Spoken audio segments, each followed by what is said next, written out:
we determine our block length based on the individual's response. So your training block is how long will it be? Well, we're going to monitor how long you're responding to that training, and that tends to be fairly robust as well. You'll have some people that peak in 4 weeks, some people it's 5 weeks or 6 weeks. Sometimes it's 3 weeks. I would say the range tends to be 3 to 8 weeks. And I've had a couple people go past 8 weeks, but it really gets unwieldy at that point. So you try to do some other things to shorten that time frame. And probably 4 to 6 weeks is average. So someone responds to a given stimulus for 4 to 6 weeks. So then let's say for you, it's 5. What makes it so that you respond to this for 5 weeks, but not 6? What makes it reliably that 6th week is a decrease in performance? And I've got to think that on some level, attention is a major player, and subjectively, I can tell you that, I'm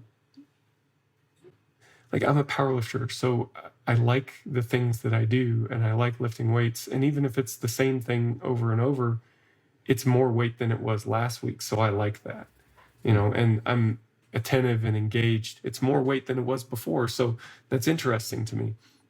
But then suddenly when it's not, the training gets very, very boring. It's like everything is great until you get to that peak condition. And then suddenly the psychological experience changes.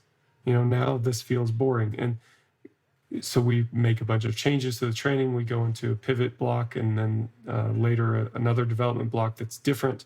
But we can talk about that another time, maybe. The point being, that psychological experience, I feel like, must be pretty important, and maybe to add a little bit more color to it, we find that we can control this time to peak. Well, not control it, but we find that the time to peak is related to the number of exposures to a stimulus. So we're saying 5 weeks, but that's kind of a convenient shorthand. It's really 5 exposures to a microcycle. A microcycle just tends to be about a week in most cases. Now we can change that. And if we did 2 microcycles in a week, we would still find that you peak after 5 exposures. So it would be the 5th microcycle. It would just be that it would take us, 2.5 weeks to get 5 exposures versus 5 weeks. And you can go the other way as well. You can slow down the pace. And it's your body's not a math, it's not a calculator. So it's not quite so precise, but it's about that.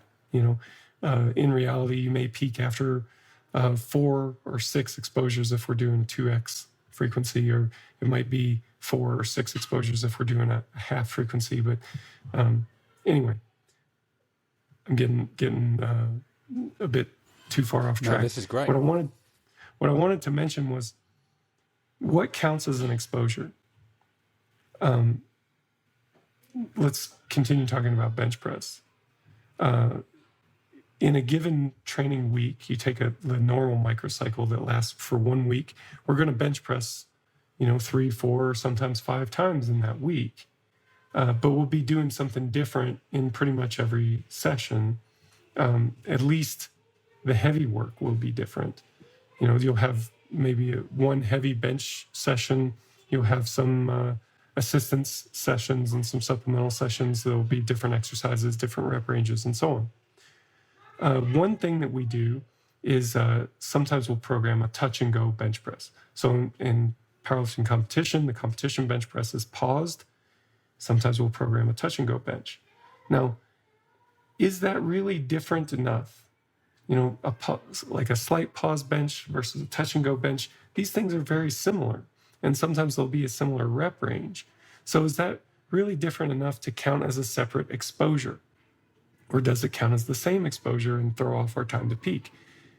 Well, what I found is that it kind of depends on what the athlete thinks. If to them a touch and go bench is pretty much the same as a competition bench, then it will probably count as another exposure, and we will probably peak faster than we expect. If they consider touch and go bench to be something altogether different and it doesn't seem that close to them, then it will tend to not interfere. And I think that's weird. I think that sounds a lot like, I don't know, witchcraft or something, but that's been my observations. I can't help that.